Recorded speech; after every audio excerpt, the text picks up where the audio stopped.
Data de hoje, 3 de março de 2026. Arrancamos de imediato com mais uma análise aprofundada. E a promessa para quem nos ouve é muito simples. No final desta nossa conversa, a forma como olhamos para as ruas, para as casas e para as cidades nunca mais será a mesma.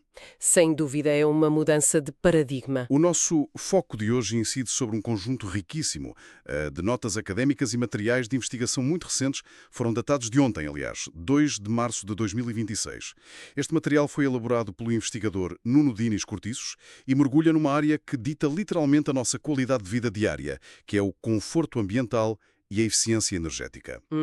Áreas absolutamente cruciais nos dias que correm. Exato. E a nossa missão nesta imersão de hoje é clara. Nós queremos pegar nestes dados e provar que a análise climática não é uma mera folha de cálculo aborrecida ou um detalhe que a malta deixa para o fim de um projeto. É aquilo que o autor define como o passo zero. É o pilar inegociável do planeamento urbano. Sem esta fundação, qualquer obra, por muito bonita que seja visualmente, está condenada a falhar. O conceito de passe zero capta perfeitamente a urgência da situação.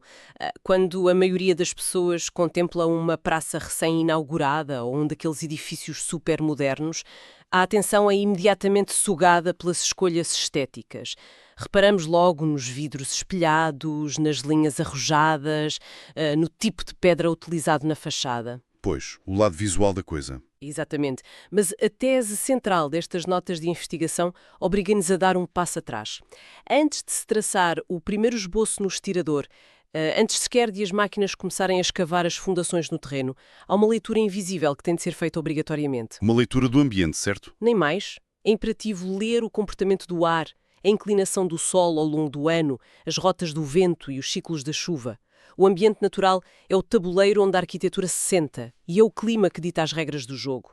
Ignorar estas regras resulta na criação de estruturas que são hostis, autênticas caixas de stress térmico que vão passar os próximos 100 anos a lutar contra a natureza. E a devorar energia pelo caminho. Quantidades insustentáveis de energia, só para se manterem artificialmente habitáveis. Muito bem, vamos analisar isto por partes, porque ao ler a documentação percebe-se rapidamente que este estudo do clima não é feito de uma sentada.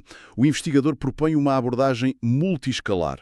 É como se tivéssemos de ajustar as lentes de um telescópio gigantesco até chegarmos a um microscópio, passando ali por 3 níveis hierárquicos bastante distintos. A compreensão climática exige mesmo essa organização mais rigorosa. O clima não é uniforme, é uma verdadeira manta de retalhos complexa. A lente mais abrangente que temos à disposição é a escala macro. Aqui é como se estivéssemos suspensos na órbita terrestre, a observar os grandes padrões atmosféricos de um país ou de um continente inteiro. E olhando para Portugal continental com essa lente macro, o que é que vemos? Vemos que o Sistema Internacional de Classificação Köppen-Geiger estabelece o nosso bilhete de identidade climático. E o território divide-se de forma muito clara em 2 grandes áreas. A sul domina a classificação CSA. Que significa, na prática, o quê? Significa um clima temperado quente, marcado por verões prolongados, severamente quentes e muito áridos. Já a norte, a transição faz-se para o CSB, onde os verões continuam a ser secos, é um facto, mas as temperaturas são mais brandas. Não temos aqueles picos tórridos e sufocantes típicos do sul. E há uma explicação geográfica fascinante nas notas para justificar essa divisão tão vincada no nosso país. A forma como o documento ilustra isto é incrivelmente visual. Sugero que olhemos para a Cordilheira do Monte Junto Estrela não apenas como um aglomerado de montanhas bonito de se ver, mas como uma gigantesca muralha de pedra a atravessar Portugal ali na diagonal. Uma barreira física formidável. Exato. Durante muito tempo, as frentes frias do norte ainda conseguiam influenciar o sul, mas agora, com o agravamento óbvio das alterações climáticas, esta muralha atua quase como uma barreira terminal intransponível. As massas de ar frio e úmido que descem lá do norte esbarram nesta cordilheira. O que sobra para o sul de Portugal é um isolamento climático muito preocupante. Ficam completamente expostos. Pois ficam. Regiões como o Alentejo e o Algarve ficam sujeitas a um aquecimento crónico, como se estivessem presas debaixo de uma campânula de vidro exposta diretamente ao sol. Essa barreira física dita grande parte da realidade do terreno, sim. Mas a escala macroclimática também é governada por forças invisíveis que operam sobre o oceano. O grande maestro do nosso clima, por assim dizer, é o anticiclone dos Açores. Sempre a ouvir falar dele nos noticiários. Verdade, e por um bom motivo. Na sua força normal, este colossal sistema de altas pressões funciona como um autêntico escudo atmosférico impenetrável. Fica ali, estacionado no meio do Atlântico, a empurrar gigantescas correntes de umidade oceânica, os chamados rios atmosféricos, para bem longe da Península Ibérica. Desvia as tempestades todas em direção às Ilhas Britânicas e ao norte da Europa. Mas quando esse escudo falha, temos um problema sério em mãos. O drama desenrola-se exatamente quando este escudo enfraquece ou se desloca ligeiramente. Sem a proteção do anticiclone, as portas do Atlântico abrem-se de par em par e as notas documentam de forma incisiva o que acontece a seguir. Esses rios de chuva colidem diretamente com o centro e o norte do país. Um exemplo muito recente e devastador apontado na investigação foram aquelas inundações súbitas logo no início de fevereiro de 2026. Exatamente, no mês passado. A cidade de Leiria ficou submersa em poucas horas. Foi assustador. É a demonstração mais crua de que quando a escala macro falha lá em cima, o impacto cá no solo é catastrófico e quase imediato. E já que tocamos no nome do anticiclone, o documento faz muita questão de sublinhar que não podemos pensar o desenho arquitetónico em Portugal apenas com base no continente. A realidade insular obriga a deitar fora o manual do continente e a começar tudo de novo. Pois, imagine que replicar um edifício típico de Lisboa, com os mesmos materiais, no meio das ilhas, seja meio caminho andado para o desastre absoluto. Nas ilhas as regras mudam por completo, nem se compara. A Madeira, por exemplo, é um laboratório orográfico extraordinário. Num espaço de terra final tão pequeno, as imponentes montanhas, bem no centro da ilha, cortam os ventos dominantes carregados de umidade que chegam do norte. E esta interseção cria um norte úmido, frequentemente envolto em nevoeiro e precipitação, sustentando aquela floresta densa, lindíssima. A Laurisilva. Precisamente, mas quando o ar finalmente transpõe os picos e desce em direção ao sul, para a bacia do Funchal, já perdeu toda a sua carga de água. Transforma-se num vento seco e quente, garantindo aquele clima soalheiro que atrai tanto o turismo. Construir no norte ou no sul da Madeira exige estratégias arquitetónicas diametralmente opostas. E os Açores? O arquipélago dos Açores atira-nos para um desafio completamente diferente. Ali vigora um clima marítimo temperado com uma imensa umidade constante. A chuva não cai apenas na vertical, os ventos são omnidirecionais. A arquitetura açoriana tem de ser uma autêntica armadura.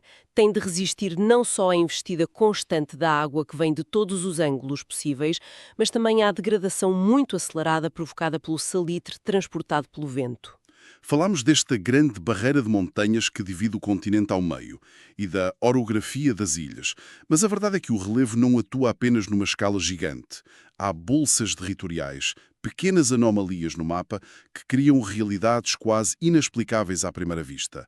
Entramos aqui na escala intermédia, a escala meso.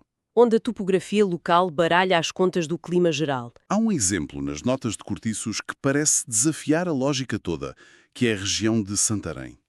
Quem olha para a latitude de Santarém não espera encontrar as condições que lá existem. O documento explica que a cidade e os seus arredores se encontram numa depressão geográfica, uma espécie de bacia ou tigela natural no relevo, protegida a norte pelas tais montanhas. E o que acontece lá dentro dessa bacia é notável do ponto de vista climático. É impressionante. Por estar tão resguardada, a região aprisiona um calor extremo durante os meses de verão e, simultaneamente, retém uma quantidade massiva de umidade gerada pela própria bacia do Rio Tejo.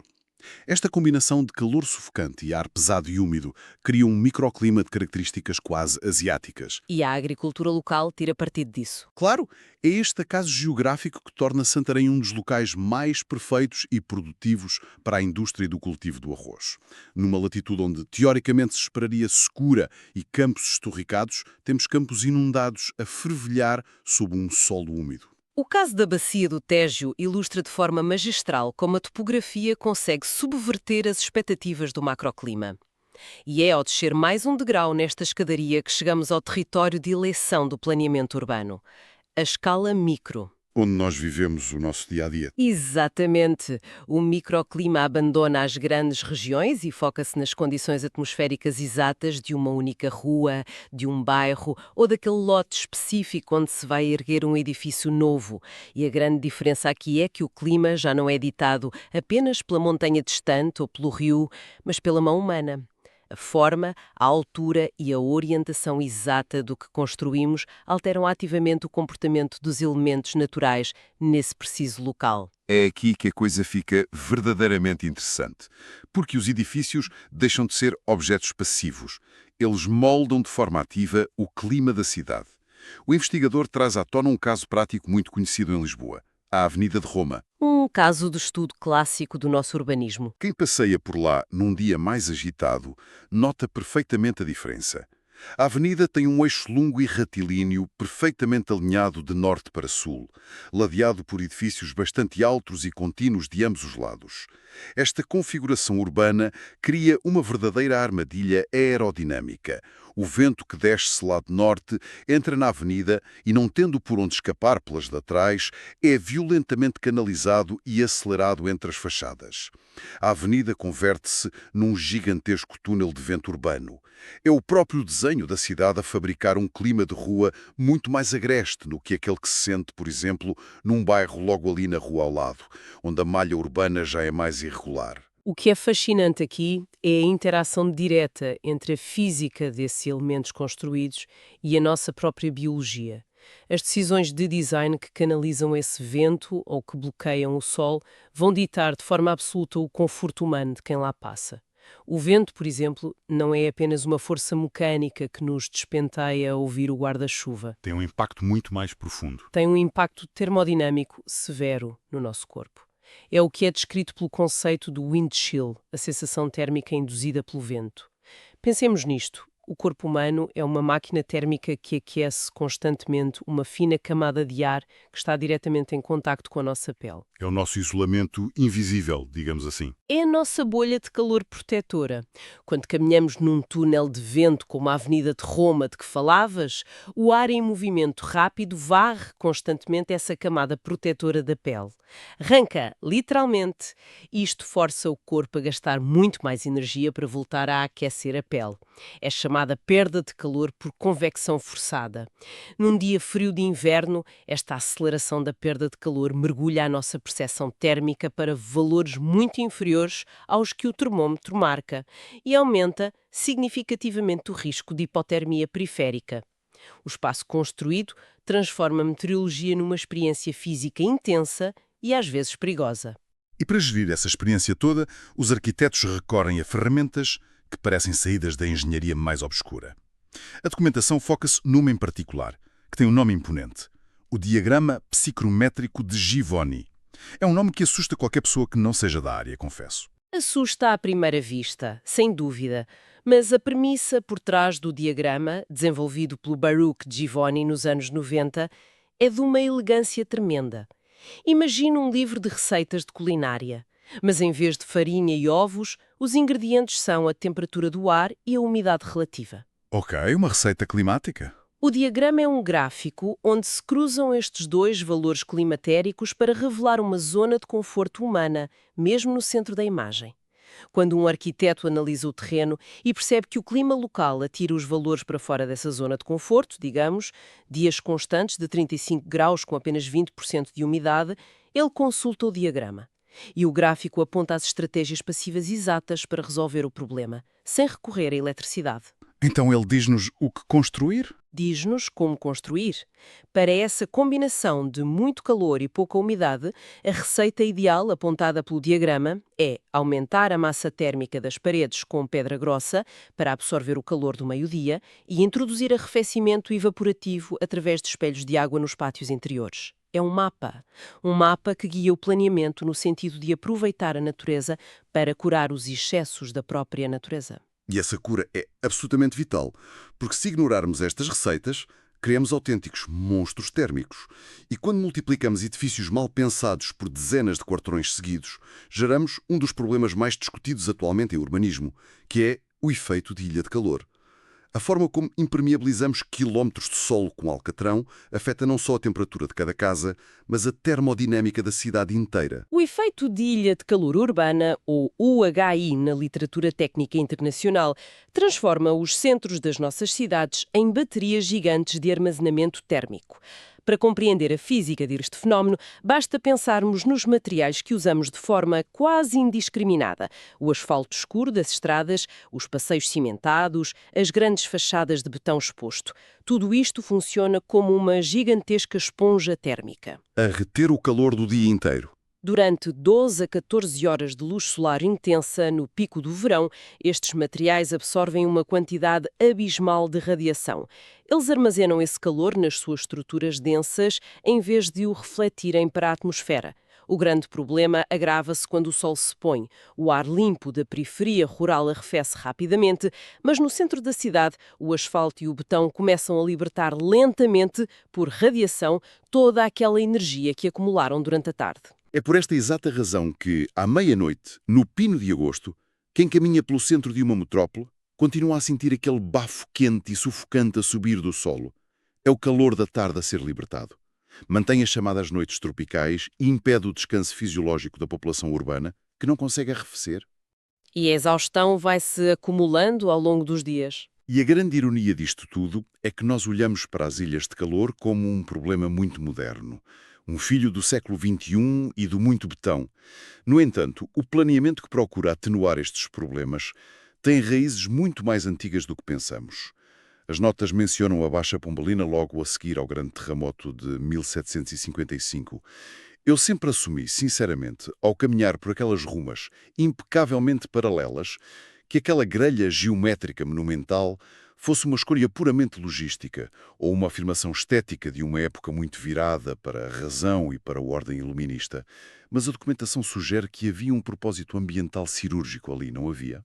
O traçado da Baixa Pombalina é, na verdade, uma das maiores lições de análise microclimática empírica da história do planeamento europeu. O Marquês de Pombal, o arquiteto Eugênio dos Santos e toda a sua equipa desenharam aquela malha retilínea de ruas com uma orientação deliberada num eixo norte-sul. E por que norte-sul? O objetivo não era apenas organizar o comércio nas ruas do Ouro e da Prata. Era criar um corredor livre para os ventos dominantes. O estuário do Rio Tejo canaliza brisas muito fortes e aquelas ruas funcionam como enormes canais de ventilação abertos em direção à cidade. O vento entra pelo Terreiro do Paço e varre literalmente as artérias da Baixa, arrastando consigo ar estagnado, mitigando o calor irradiado pelos edifícios de pedra e dissipando a poluição acumulada, que na altura, devido às lareiras e esgotos, era uma questão gravíssima de saúde pública. É a ventilação natural, uma das pedras basilares do diagrama de Giovanni, de que falámos há pouco, aplicada à escala de uma cidade inteira. Mais de 200 anos antes de os engenheiros modernos sequer formalizarem o conceito matemático. Incrível como já dominavam o conceito do passo zero intuitivamente. Então, o que é que isto tudo significa para as grandes decisões que temos de tomar hoje? Porque há um debate enorme nas notas de cortiços sobre o futuro das cidades e, neste momento, a grande bandeira do planeamento sustentável é o conceito das cidades compactas. Um conceito muito em voga, sim. A ideia geral é adensar as populações. Ao juntarmos mais pessoas e serviços num espaço menor, reduzimos dramaticamente as distâncias de deslocação diária, cortamos aquela dependência absurda do transporte automóvel privado e viabilizamos uma rede de transportes públicos altamente eficiente. Do ponto de vista humano, as ruas mais estreitas e cheias de vida prometem transformar os quarteirões em autênticas salas de estar ao ar livre, potenciando muito mais a interação social contínua e o comércio local. A narrativa urbana atual foca-se muito nesta visão otimista da densidade. O modelo da cidade compacta resolve problemas profundos de mobilidade e de consumo excessivo de território, mas a investigação alerta fortemente para os perigos de abraçar esta teoria de forma dogmática e acrítica. A densificação traz um custo oculto bastante pesado se for feita sem os devidos respiradores. Se comprimirmos demasiados edifícios num espaço reduzido, eliminando os tais corredores de vento de que falávamos na Baixa Pombalina e cobrindo cada metro quadrado de solo com materiais artificiais, o efeito de ilha de calor vai escalar para níveis francamente perigosos. E não é só o calor, imagino. De todo. Mais do que o stress térmico, esta hiperdensificação gera outros fatores de stress urbano muito agressivos para o sistema nervoso. Pensemos na reverberação acústica. Numa cidade muito fechada, o ruído do trânsito, das sirenes e das máquinas bate de fachada em fachada sem se dissipar nunca, criando um zumbido de fundo exaustivo que não nos larga. Acaba por desgastar as pessoas. E há outro fator crucial levantado no estudo, que é a exaustão visual. A exaustão visual é aquela sensação de cansaço mental profundo que nos atinge quando caminhamos longas distâncias por ruas onde o nosso campo de visão bate constantemente contra montras, passeios cinzentos, longas filas de carros estacionados e prédios maciços. O olho humano carece de perspectivas abertas. Precisa de um pedaço de céu largo ou de folhagem verde para descansar e reajustar o foco. É por isso que os limites entre o espaço construído e o ar livre precisam de ser esbadidos e repensados.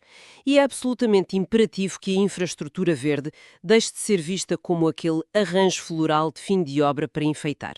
Como se fosse um extra decorativo. Exato. As árvores de grande porte, os parques de bolso e os solos permeáveis têm de ser a espinha dorsal da engenharia térmica da cidade. São estes elementos que vão oferecer o arrefecimento evaporativo e o descanso psicológico de que uma população densificada tanto desespera. As árvores não são decoração de rua, são equipamentos de sobrevivência urbana. E essa necessidade de sobrevivência empurra-nos diretamente para a perspectiva futura traçada neste estudo.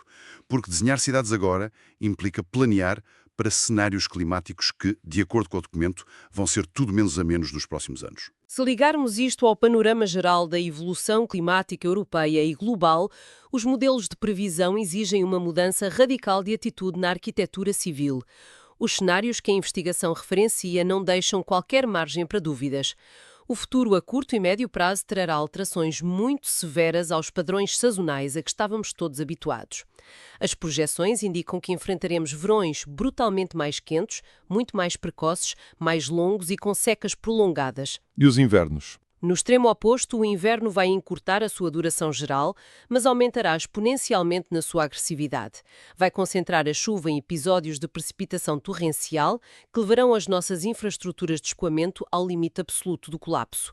O clima ameno e previsível do passado acabou. A construção de hoje tem de ser projetada para ser um escudo sólido contra a hostilidade do amanhã. Ilustra de forma brilhante o ciclo vicioso fatal que esta dependência mecânica cria todos os dias nas cidades. As pessoas pensam muitas vezes que o aparelho de ar-condicionado fabrica frio. E não é bem assim que a termodinâmica funciona. Pois não. Na verdade, as máquinas de climatização apenas transferem calor de um lado para o outro. Elas absorvem o ar quente dentro do quarto e cospem-no agressivamente, muitas vezes a 10 graus acima, para as ruas e para as fachadas vizinhas. Portanto, quanto mais frio queremos no conforto da nossa sala, mais contribuímos para o aumento das temperaturas lá fora nas ruas, agravando ainda mais a ilha de calor urbana.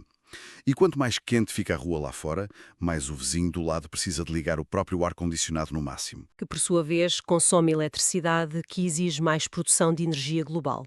É a verdadeira pescadinha de rabo na boca. Um paradoxo térmico que só alimenta a crise original. É a armadilha perfeita da conveniência tecnológica imediata em detrimento do planeamento estrutural. Tentamos combater o calor, gerando ativamente ainda mais calor mecânico e emissões residuais para o ambiente que nos rodeia.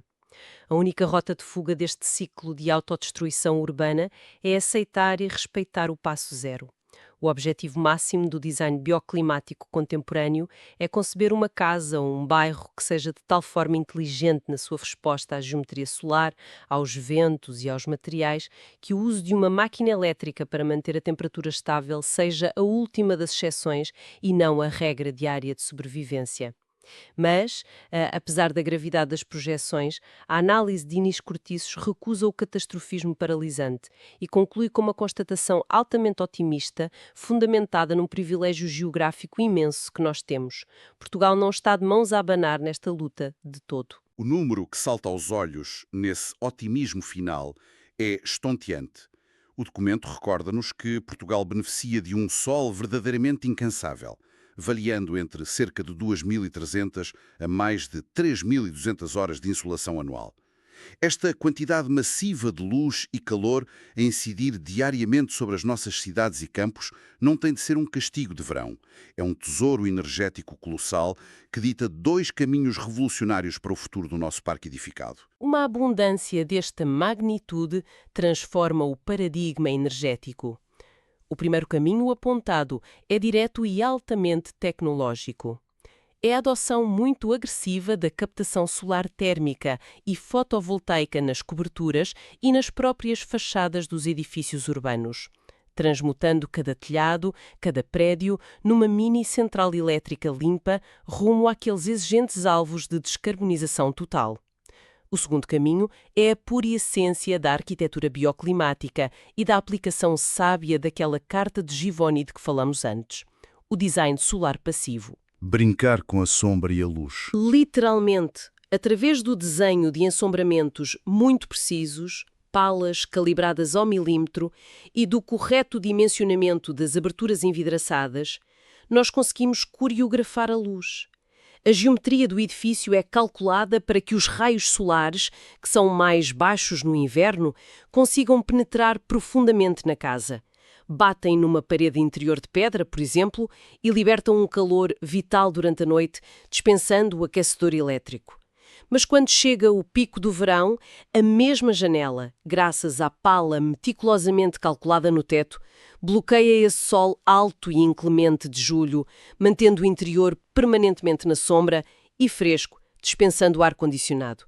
É a verdadeira união entre o respeito profundo pela meteorologia local e a precisão imaculada da geometria projetual. É quase como se o próprio edifício dançasse e se ajustasse lentamente aos movimentos do Sol ao longo de todas as estações do ano.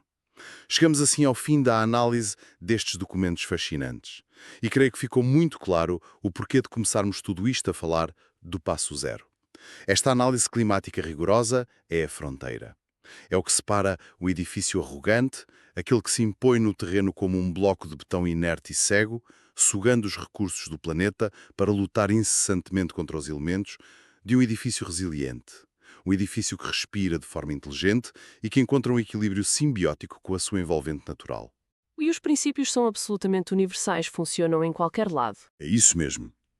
Pouco importa se o projeto é erguido no coração úmido da bacia do Rio Tejo, em Santarém, no norte montanhoso e molhado da Ilha da Madeira, ou apertado naquele túnel de vento da Avenida de Roma, em Lisboa.